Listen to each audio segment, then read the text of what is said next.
Welcome everybody. Thank you for coming to Nature's Way today, and thanks for our guests for being here. I'm Dr. Laurell Matthews. Today is December 10th, and we are going to be talking about brain health. Brain health. So without further ado, Dr. Laurell Matthews. Thank you. So as he said, I'm Dr. Laurell Matthews, and I'm a naturopathic doctor. And most people kind of have a clue of what a naturopathic doctor is.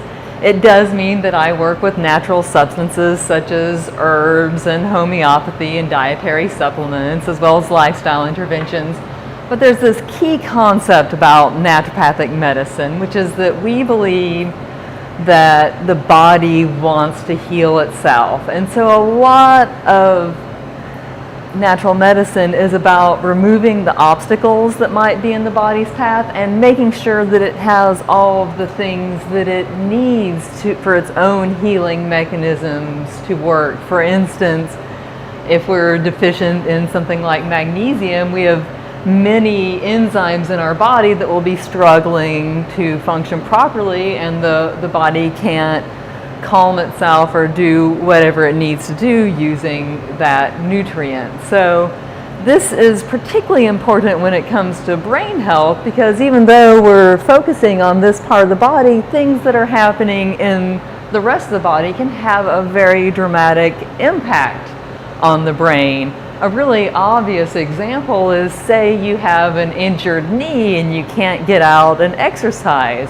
Well, we now know how important exercise is for brain health, and we might have to make sure that your knee is actually in good shape so that you can be an active person who's healthy and whose brain is getting the stimulation it needs in that arena. So it's all interconnected, the various body systems, some more directly than others when it comes to brain health. But that's how we look at things in naturopathic medicine. We're not just looking at the individual symptom that someone's dealing with, but we're looking at the whole body for those other pieces that might be a challenge when it comes to brain health or whatever issue we're dealing with. And why I became so interested in brain health in the first place is my brother has schizophrenia. So I started studying the very complex things that go on with schizophrenia, but then I kind of was drawn deeper and deeper into the world of mental health and became very interested in natural memory support. A lot because it's my bread and butter also. If my memory is not working, then I'm going to have a hard time. So let's talk about some of the challenges that we face as we get older that might contribute to our brains not functioning as well as they used to. So one thing that happens is if our arteries start getting clogged, not only are we might be having cardiovascular problems and be needing to talk to our heart doctor, but you think about the arteries that are right here in the neck that go to the brain. A lot of memory issues as we get older are just related to that decreased circulation, that these arteries don't carry blood as efficiently as they used to, and without all the nutrients and oxygens, the brain's struggling to work as well. There's other factors that happen. For instance, it's just a natural fact that our brains shrink a tiny bit as we age. But a very important consideration is that if we are dealing with a lot of stress, that happens at a more accelerated rate. We also have to worry about what's called oxidative damage or oxidative stress. And feel free to interrupt me if you have any questions about these concepts as I go along. But we all know what antioxidants are, so that's what we're using to fight this oxidative damage. So this is things like free radicals and compounds like that literally damage our cells, and the brain, being a very highly sophisticated and delicate organism, it can be disturbed by this oxidative damage, where now it doesn't function as properly because some of its those individual cellular tools are now disrupted by these oxidative compounds.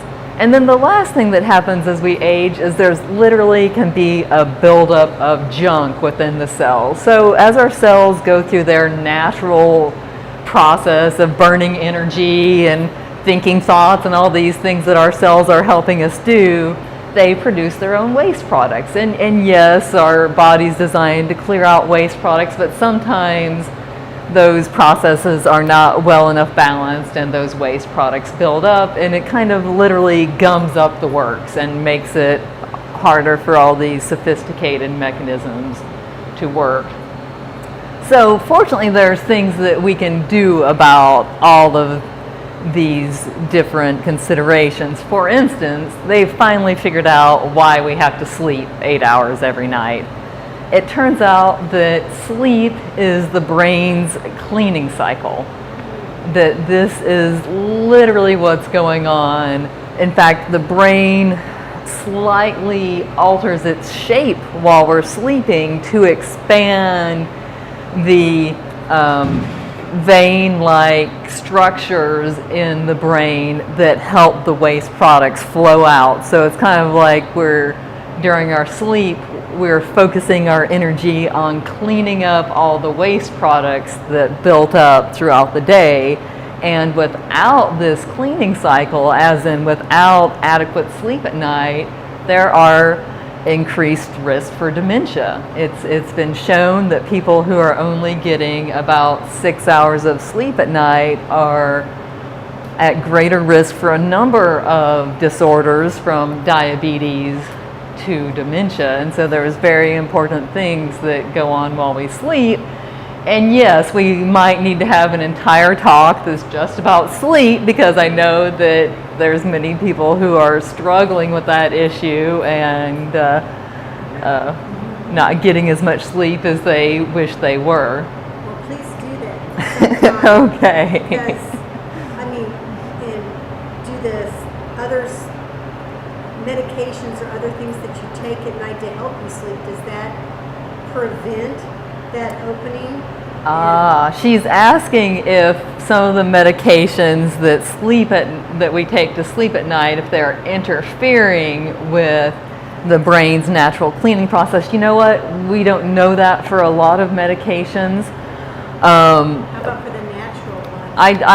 I do know a little bit more about melatonin, because I've looked into the research on the damage that is happening in the brain from sleep apnea, and it's been shown that even if melatonin doesn't prevent sleep apnea, that it's preventing some of the damage that is occurring from sleep apnea. And it's partially because melatonin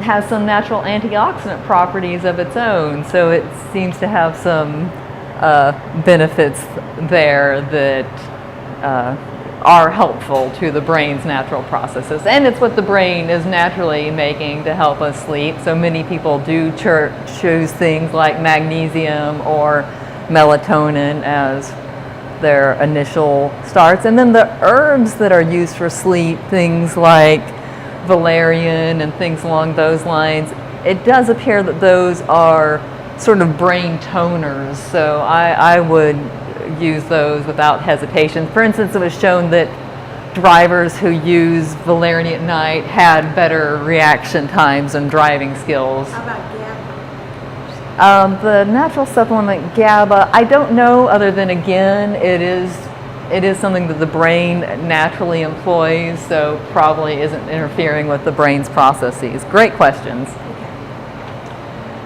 So besides sleeping, another important thing that we need to do is to try to work on reducing stress in our lives, and I know that's easier said than done. My best advice on reducing stress is to give yourself a break. Literally, cut yourself some slack.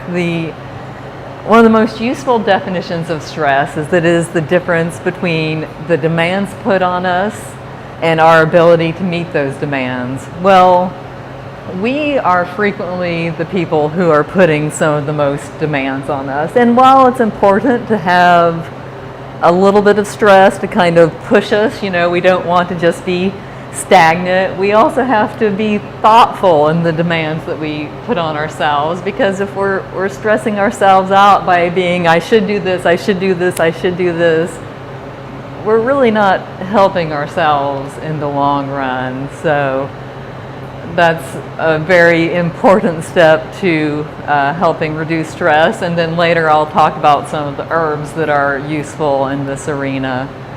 Another extremely important lifestyle factor is to stay mentally active.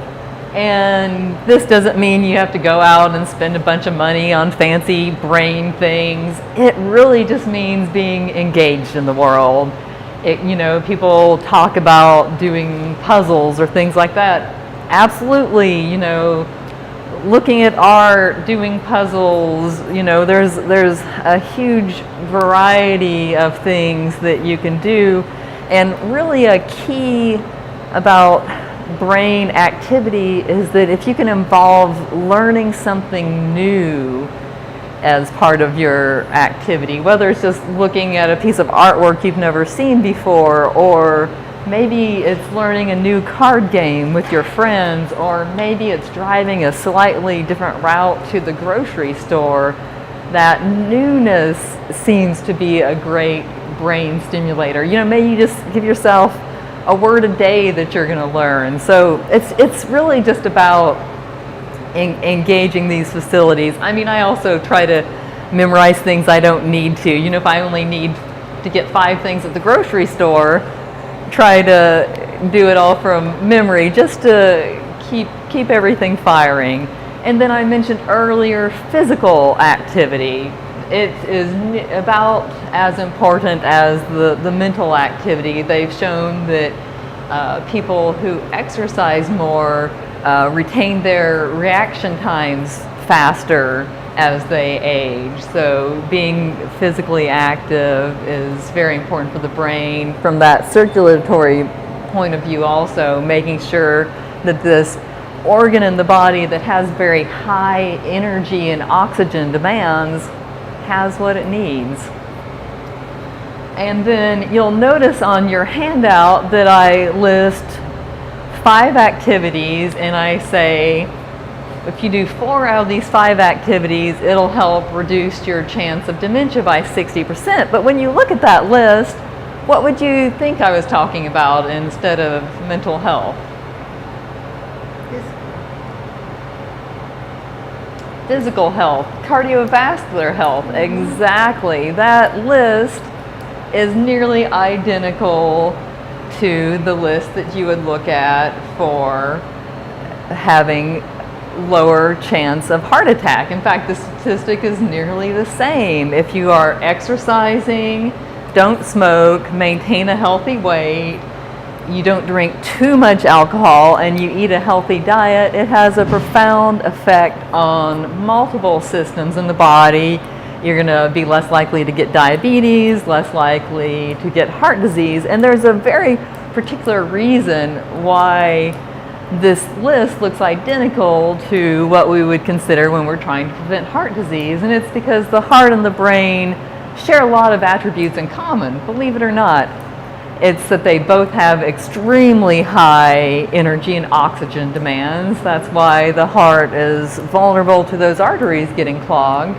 The same is absolutely true for the brain. And then, much to many people's surprise, the heart's not just a muscle, it's like a nerve and a muscle combined. And so these same vulnerabilities are kind of true for these 2 very essential organ systems. Well, they're almost saying that the heart is a bigger energy than the brain, aren't they? That the heart has a higher energy demand than the brain? Well, just that it's almost like, well, the brain's almost being usurped these days, you know, from what you're hearing, by the gut. And then the heart is kind of, you know, heart math and all of that, and how much more energy and it expands around your body than just the brain. So she's talking about the energy of the heart in terms of there is literally a heart field that they have detected. It's true. And I'm kind of talking about as far as literally the number of glucose molecules that it needs to burn to function. I don't know which one is actually higher, but again, it's a great example of how interconnected all these parts are. Yes, like if our digestion is disordered, it can have a profound effect on the brain. Sometimes people with gluten sensitivities are dealing with brain fog, and you clear up the issues that are going on in the gut and they can think more clearly. And the same is true about microbial balance in the gut, and we can talk in the same way about some other systems in the body also. You're absolutely right. Let's talk a little bit more about the details of what's involved in a healthy diet, or at least a healthy diet as far as the brain is concerned.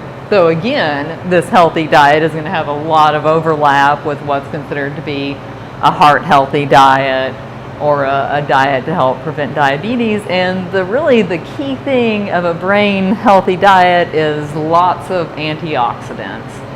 And I like to get those from my fruits and vegetables, as well as some other foods. Like another example of a food with antioxidants, and it would be salmon. That pink color in salmon represents an antioxidant.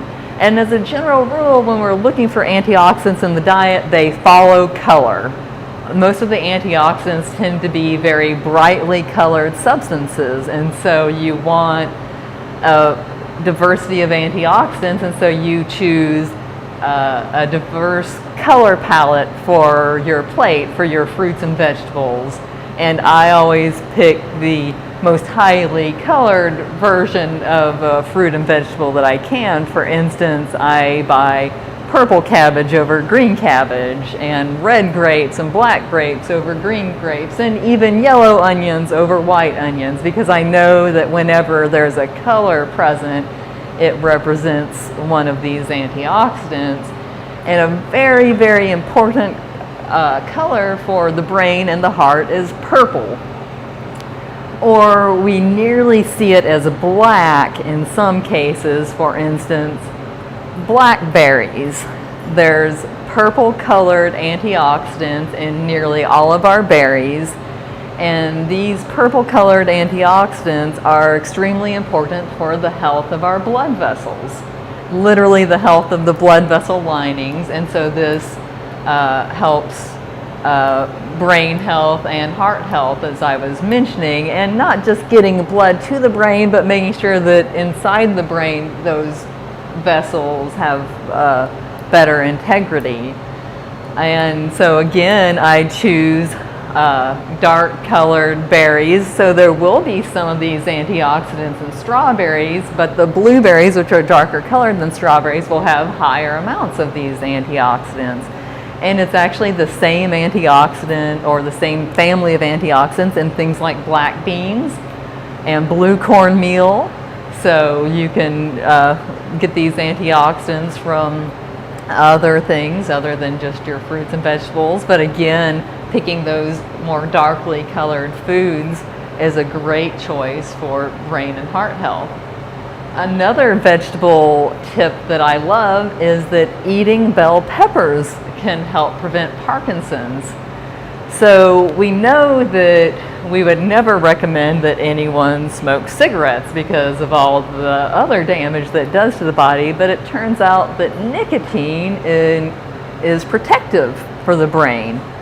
So the good news is that there are other foods that are related to tobacco that have enough of these compounds that if you eat bell peppers nearly every day, you are 30% less likely to get Parkinson's disease than people who don't. And it's because the bell peppers, tomatoes, potatoes, and eggplant, as well as hot peppers, are all in the same family as tobacco. There's one really brief caveat about this, which is that 1 out of every 5 people who has joint pain has issues with the plants in this group. These are called the nightshades. Yes, these are called the nightshade plants, and there's some people out there that don't tolerate them well, so we have to pick and choose the right intervention for us. Clearly, if we eat potatoes and it causes joint pain, then we decide that we're going to protect the brain a different way than eating peppers. But for most people, this is a good, healthy option. Fish is, of course, brain food, and Are you kind of afraid of fish these days? she's asking if I'm afraid of fish these days. Yes and no. We are very worried about the qualities of the waters worldwide and the mercury and things like that. There are certain fish. Pardon? In Fukushima. Oh, and Fukushima, yes, the radioactive issues with water. I think it's still important to eat some fish. I think that we're lucky to live where we do, where we can fish trout out of the White River, because I think that's going to be a fairly clean source of fish. We also can utilize wild salmons from cleaner waters, which are typically the very northern waters. And then the smaller fish. So sardines are actually a great example of a healthy fish. When you are choosing a smaller fish, it's had less time to accumulate the toxins. So, if we ate herring and sardines and anchovies, that we have less issues there. She's asking if I recommend shrimp out of the Gulf. It's a struggle. I want to support those fisheries, but He kind of made that. Yeah, it's hard to know where you can get clean water these days to get good fish. It's true. Would you recommend freshwater fish like the rivers and the lakes or farm raised? He's asking if I would recommend freshwater fish over farm-raised. I generally want to avoid the farm-raised fish. For instance, farm-raised salmon, they're feeding it salmon chow. It's not eating its natural diet, and that alters the healthy fats in the salmon. And Does it have GMO in it too? she's asking if the salmon has GMO in it. It might if it's a farm salmon. I don't know that they have altered the salmon genes yet, but they might be being, When they feed it that. yeah, you might be feeding them GMO foods. Just like beef. They might be feeding them GMO soybeans and corn, who knows. But it literally changes the fat profile. For instance, the farm salmon's probably more similar to farm-raised grain-finished beef. Yeah, it's probably more, whereas grass-fed beef is probably more similar to wild salmon. So it all really depends on whether the animal is eating its natural diet, the health of the fats. And another very important consideration about fish is that we shouldn't be eating it fried. Generally, fried foods, the oils that are used to fry foods are pre-oxidized. The heating process of frying foods, and typically they're fried over and over again in the same oil, that oil is becoming damaged. It's becoming one of these damaging oxidative compounds that we're trying to fight with our antioxidants. So we need to be baking our fish and broiling it and cooking it in those other ways to get that brain benefit. But I am not afraid of oils when it comes to the brain. I think that the brain needs fats. The brain is one of the highest fat organs in the body. All of the nerves are coated in an insulating layer of fat, so I think of it as being kind of like the insulation on the electrical cord. The brain has a layer that is mostly made up of fats that provides that insulation so that it's functioning correctly. So We want to just make sure that we're getting healthier oils, such as olive oil is a great example. And again, when you pour out olive oil, it's not just this clear oil. It can have this slightly brownish, yellowish, greenish tinge. And guess what we're looking at? We're looking at antioxidants. So olive oil is partially a healthy oil because of its fat profile, but also because of those antioxidants in it. And there's many other healthy oils too. You know, you think of nuts and avocados and things along those lines. And you know, I even consume butter because I tolerate dairy well, and I'm not afraid to eat fat. In fact, the brain can burn fats as a fuel source, and this is a very important thing if you are working with anyone who's actually struggling with Alzheimer's or Parkinson's. Some people report that if their loved one who's dealing with some of these issues is consuming a large enough amount of coconut oil, that they notice an improvement in symptoms.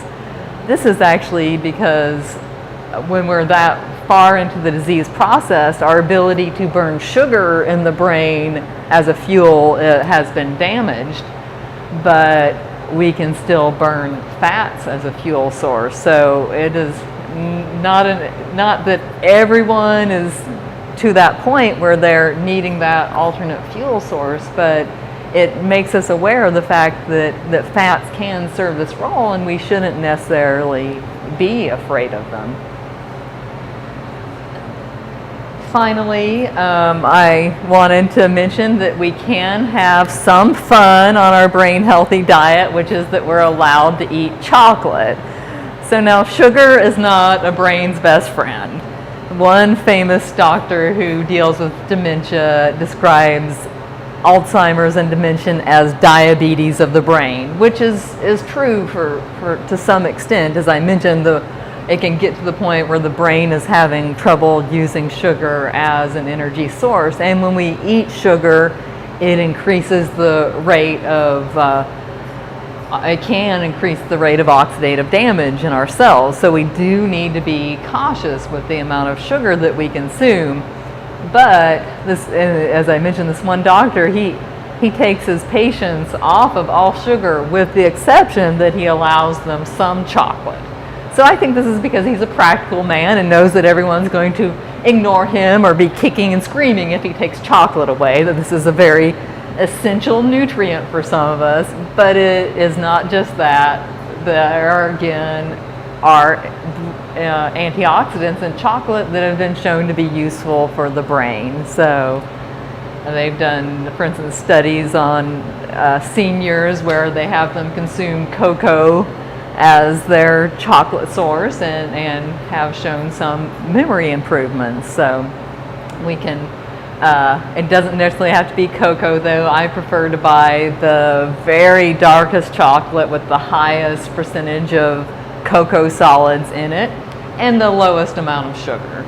And so it's kind of a very, very dark chocolate, but it just doesn't taste good, you gotta be honest. it doesn't what? It just doesn't taste as good as milk chocolate. So she thinks it doesn't taste as good as milk chocolate. I've been won over. You know, I think that the more you eat healthy foods, the more your body starts to respond to them and tells you that you like them. So I used to consume milk chocolate years ago, but now I actually love the bitter now of dark chocolate. Yes.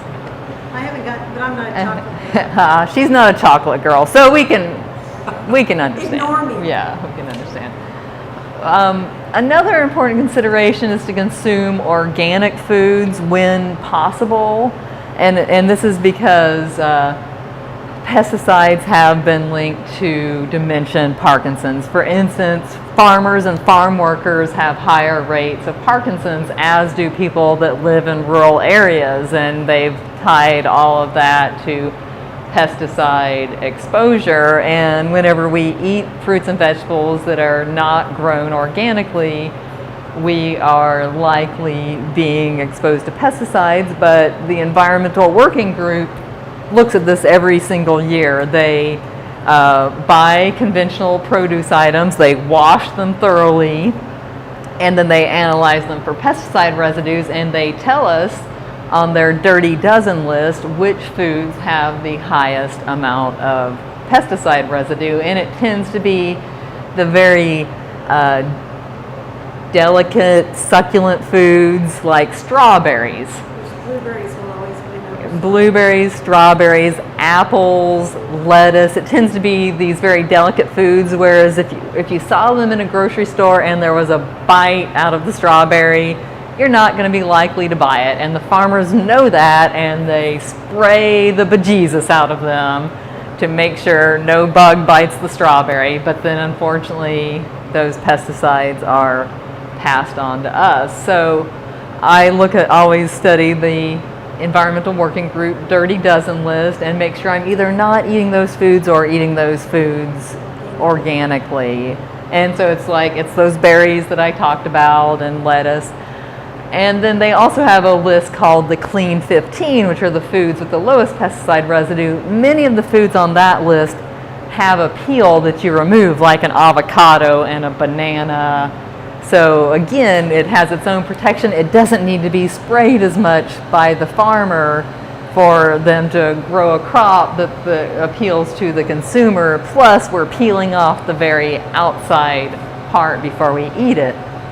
So those foods, if we can't buy everything organically, then we know that those foods are less of an issue with pesticides. And then I also want my sources of fat to be organic, because a lot of pesticides and toxins store easily in fats. So for instance, butter would be an example that I always want it to be organic, because the cow eats whatever, something with pesticides or toxins, that is going in the fat, which is going to the fat of the cow, and the fat that's being passed on in the milk and eventually made into butter. So I want my fat sources to be organic also. We pretty much trust now when something says it's organic, and it is. He's asking if I trust if something says organic that it is. I do. I know enough about the certification process that I do believe that there's probably some big companies out there that are trying to cut some corners, but I know what their level of record keeping and they're also being audited by the certification agency. So I trust it, but I do prefer to buy from the smaller companies when I can. So let's talk a little bit about some of the dietary supplements that are useful for brain health. One thing that should always be on the list is fish oil, and I have to admit that even though my husband works as a fly fishing guide, I'm not terribly crazy about the taste of fish. So I eat it. I'm very grateful for the trout that he brings home, but I also have fish oil sitting on my counter. Who's the best though? I mean, that you get into.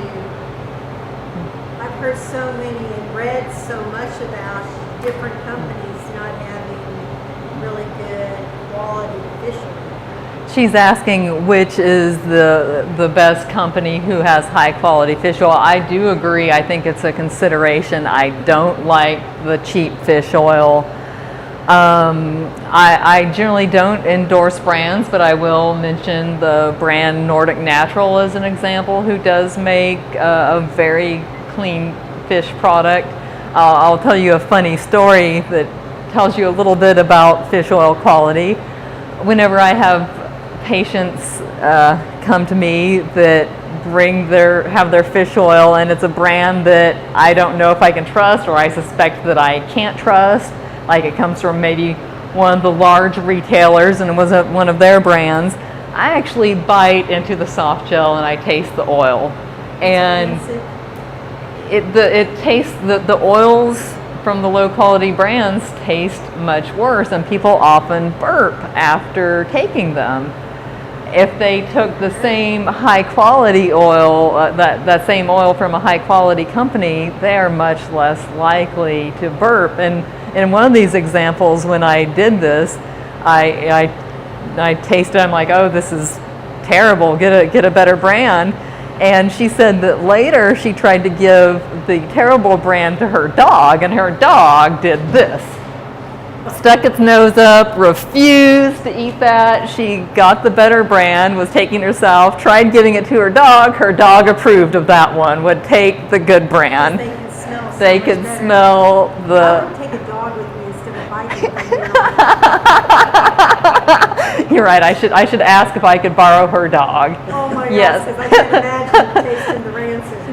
Yes, I have definitely tasted some rancid fish and flax oil that I've spit out, but I have also tasted one when a fish oil is good quality, it has a slight fishy hint, but isn't that bad. But there are important considerations. I want a brand that has been tested for mercury and other toxins, and usually they are so highly purifying and concentrating these that is not a concern anymore with these high quality fish oil brands. So Nordic comes out of the Atlantic, not out of the Pacific, right? she's asking if Nordic comes out of the Atlantic instead of the Pacific. I cannot answer that particular question. They have a variety of fish sources they use for different products, so I couldn't tell you. But fish oil is full of what's called DHA, which is a very important fat for cognitive function. So this is kind of like one of those pieces where if we're missing it, our bodies might be struggling to function properly. And I also put vitamin D in that category. So it's not like if someone has dementia, all you need to do is give them vitamin D, but it's an example where if we're missing that nutrient, we need to get it in balance for not only brain health, but immune health and a wide bone health, a wide variety of issues. Now for vitamin D, if you spend a lot of time outside, do you need to take the supplement? She's asking if we spend a lot of time outside, if we need to take vitamin D. Well, that's tricky. I have actually had patients that worked outside as landscapers and their vitamin D levels were still low. Do you know why? Pesticides. They have actually shown that pesticides can interfere with our natural vitamin D production, pesticides and toxins. So, Well, and John would be a better producer of vitamin D from the sun than I would be because of his darker color for me. Or she's asking if someone with darker colored skin would be a better vitamin D producer. It's actually the other way around. Really? African Americans and people with darker skin produce less vitamin D because per amount of sunlight, because they're designed to be in more, their melanin is adapted to more intensive sunlight. And it's also tricky because African Americans might have slightly lower vitamin D needs, so we all have our individual genetics that do need to be considered with some of these. Another general vitamin to consider is just a B complex. So B vitamins are very important for energy, and again, the brain has this really high energy demand, and we need many of these B vitamins to turn sugar into energy. B complexes also have vitamin B12, which is extremely important for nerve health, and we are more likely to have struggling B12 levels as we age, so that's a very important consideration. And then pantothenic acid is another B vitamin, and it helps us make some of the important brain active chemicals such as acetylcholine, one of our main memory neurotransmitters.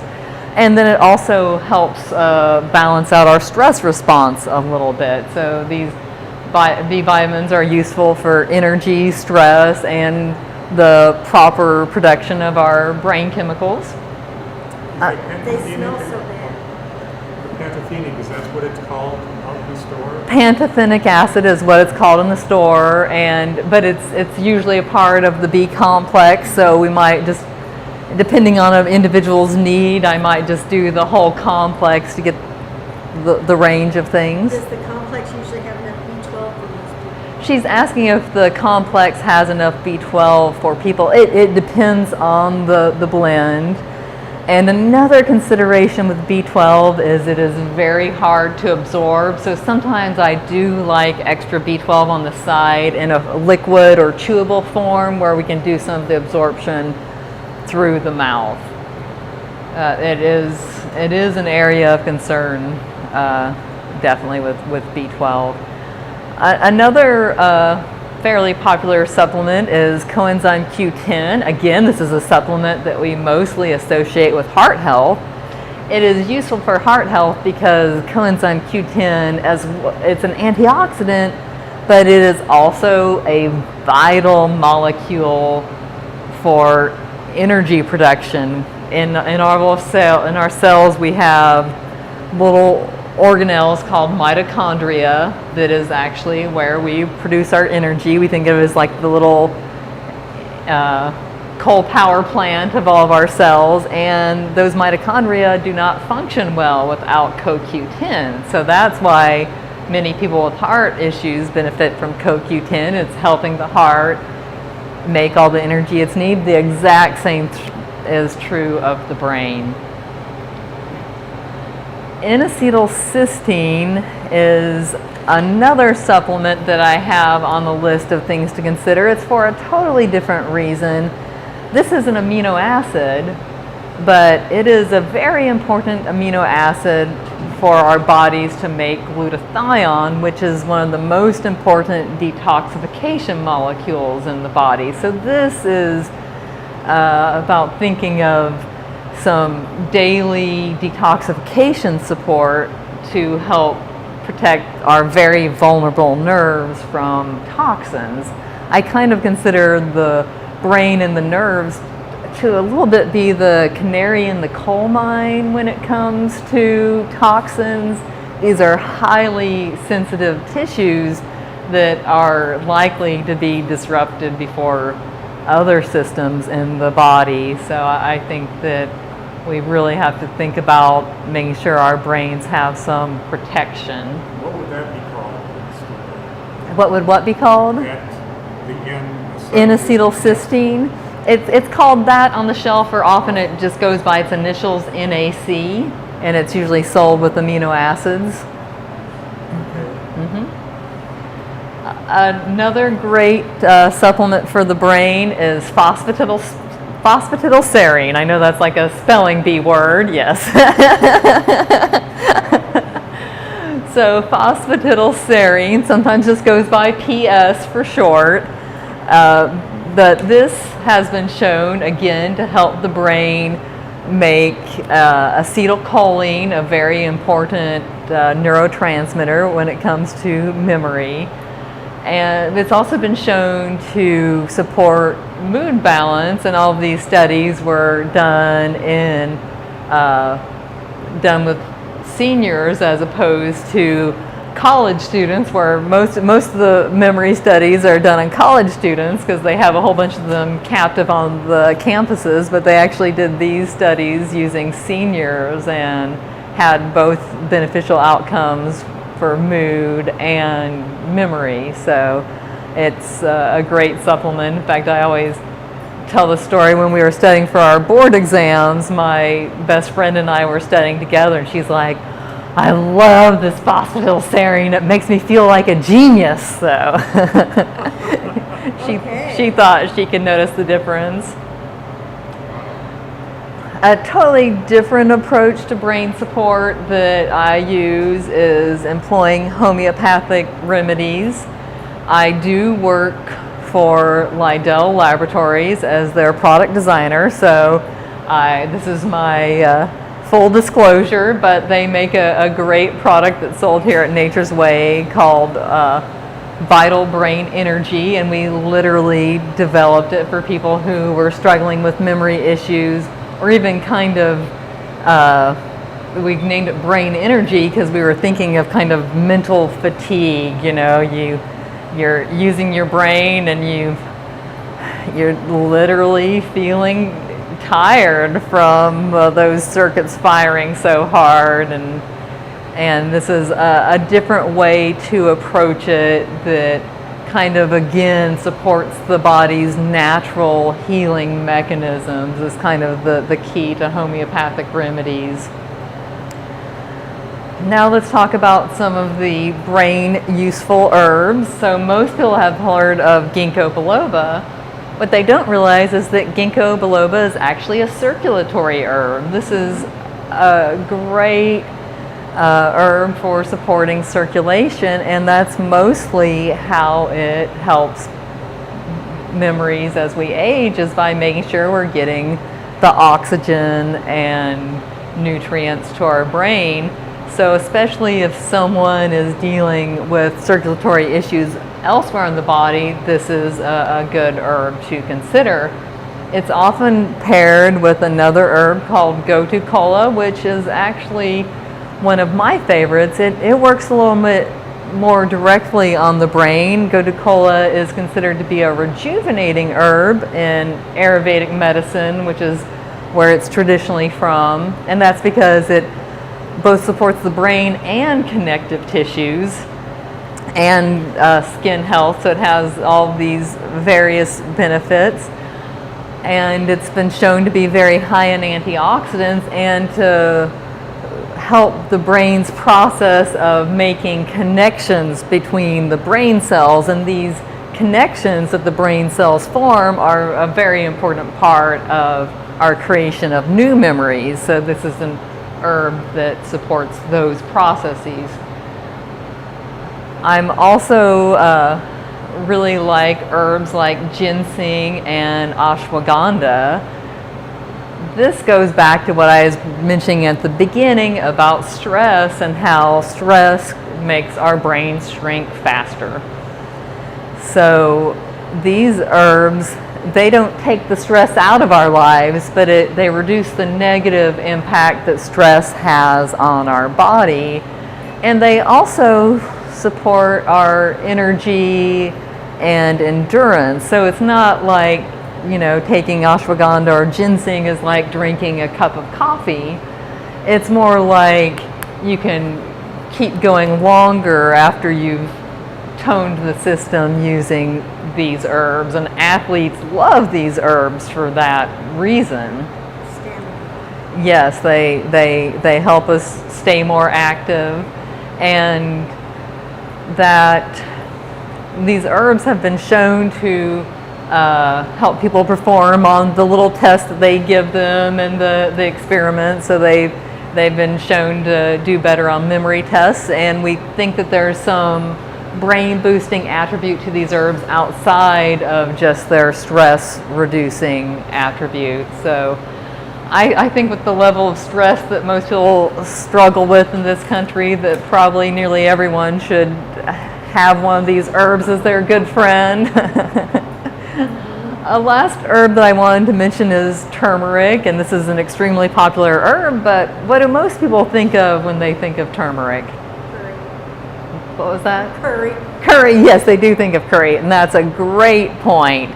So this is an herb that we can include in our diet as well as take as a dietary supplement. In fact, I put it in a lot of things. I made a pan of pinto beans the other day, and when I was putting in my cumin and my chili powder and my bay leaves, I put in a little bit of turmeric, just enough that it gave the beans a slightly yellower tint than they normally would, but not so much that anyone would really be like, what is up with these beans? Well, it's not like the Indian population is shrinking, so it must be something really different. They have shown that the consumption of curry does seem to protect the brain. So a lot of people like turmeric because it supports their joint health. It's an anti-inflammatory herb. Well, it turns out that a lot of these things the brain is struggling with, that inflammation is part of the picture. So fighting inflammation not only helps the joints, but helps the brain. It's also, turmeric is very high in antioxidants. And it's again coming back to that idea of protecting the brain from toxins is very important for protecting cognitive function, and it seems like this is a very good protective compound. So again, we can try to add more of it to our lives through our cooking as well as What's the supplement. drink what they call it, golden milk? Golden milk is a traditional beverage where they literally are putting turmeric powder into milk, and probably the reason for that is turmeric probably absorbs better with fats. So, you know, so the fat in the milk was probably, so instead of making a tea, they were using hot milk as the means of extraction, because these active constituents will not extract so well in water, but they extract in fats. Indian cooking, they use a lot of ghee. They and use- a lot of coconut. Yeah, they use a lot of coconut oil and coconut milk and ghee and all of those things again. Which Yeah, makes anytime. everything they eat absorb better. Yes. We miss out on it all because we were told fats are bad. Exactly. We were told that fats were bad, so we weren't eating the fats, and then you can, but then you're not getting as much out of certain foods without those fats. You're absolutely right. How are these herbs all tested and that lead to a certain, that each one is for something different? How is that decided? He's asking how have we figured out the various mechanisms of all of these herbs. They tend to do a huge variety of studies. I mean, there have been like probably over 600 studies or more done on turmeric. There have been so many done now. It's probably one of the second best studied herbs out there. And they do a huge variety of things, from test tube studies where they're even isolating very, very, very particular mechanisms inside a cell. They're doing animal studies, they're doing human population studies. But yes, to figure out, there's many herbs that we are still trying to understand the mechanisms behind them, but that's absolutely true with many of the drugs that are on the market too. But as we're elucidating the mechanisms, it's often these very refined test tube and cellular studies. The herbs were really, I mean, I don't think you can do much better than the Ayurvedic. I mean, it's only been around for however long. Right. And the populations are not decreasing, and I think they know their stuff on herbs. She's saying that the Ayurvedic tradition has a long, safe history of the use of herbs, and I do think there really is something to that. When you look at these ancient traditions that are still active, they had a real aspect of empiricism to them, where they were seeing the outcomes and gathering the data over years and years and years and years, and it is a very useful body of knowledge. Well, in the West, we kind of like killed off all of our wise women, but in the East, they seem to appreciate them. Yes, and in fact, these historic traditions are a great source of some of the current studies that they're doing in the investigations that they're doing all these studies now to validate the traditional Chinese medicine and the Ayurvedic medicine. Yes. Will this list be growing with herbs and stuff? Are they testing new herbs? He's asking if this list will be growing. Yes, in fact, there are so many things that I didn't mention just because I knew I couldn't mention everything. I mean, there's an entire category called nootropic, which is the notion that there are nutrients that particularly support our cognitive function, and some of them didn't make this list because they're a little bit pricey. You know, I think we need to be practical when we pick and choose, and if we can get the same results with something that's affordable, why not? So, and you know, others didn't make the list because maybe I have less personal experience with them, you know, so they might be even better than one that I mentioned, but there's many brain healthy nutrients out there to be considered for sure. Do you think Big Pharma will ever get into? Oh, please no.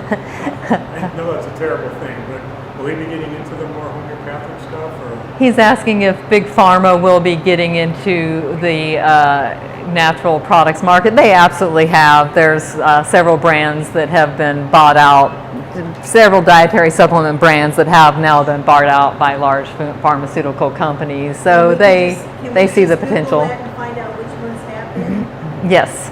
Awesome. Do you think Stay away that- from them. I will. Do you think the quality will stay the same? He's asking if the quality will stay the same when big pharmaceutical companies buy them. I think in some cases the answer is yes. I think in some cases that's why the pharmaceutical companies have selected certain brands and that they do care about the quality. I know that for the company that I work for, Laurell Laboratories, our quality standards have to be nearly the same already, you know, because of FDA audits and the oversight that homeopathy has, and that Big Pharma has those mechanisms in place. But and other times I think that some companies will be interested in cutting corners because that's their nature. So it's going to be a mixed bag. These have been great questions. Any other questions before we wrap up today? All right. Well, thank you very much. I enjoyed speaking with you. Again, my name's Laurell Matthews. Have a great day. Thank you. Thank you. Where's your office? I do house calls. House calls. Mm-hmm. How awesome is that? Well, yeah. So I live out in Buffalo City, and I was going to set up a home office, but then I'm like, no, people don't want to come out here, and I have so many hours a day dedicated to my work for Laurell Laboratories that it wasn't necessarily feasible for me to be spending money on an office space. Like up a tiny house transport. We can. We're getting very good at this.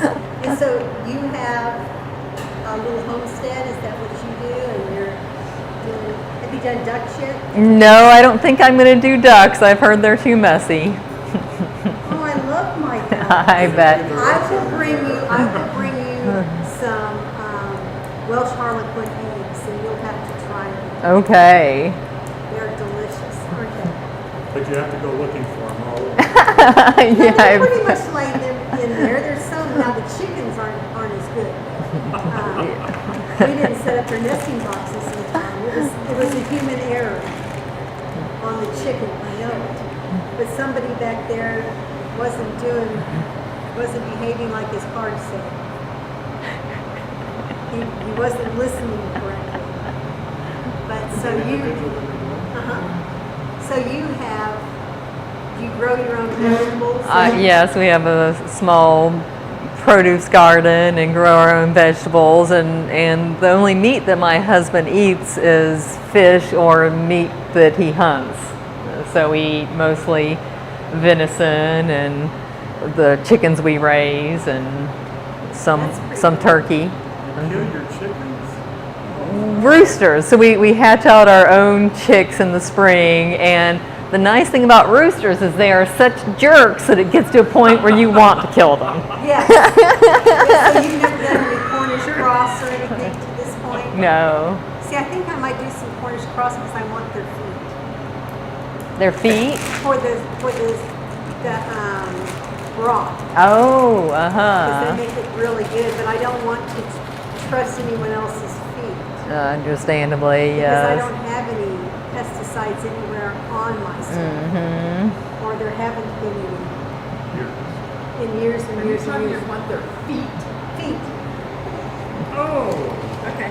That's all I had to hear. Don't invite me for dinner that week. Good. Yes. Okay. Next time you're sick.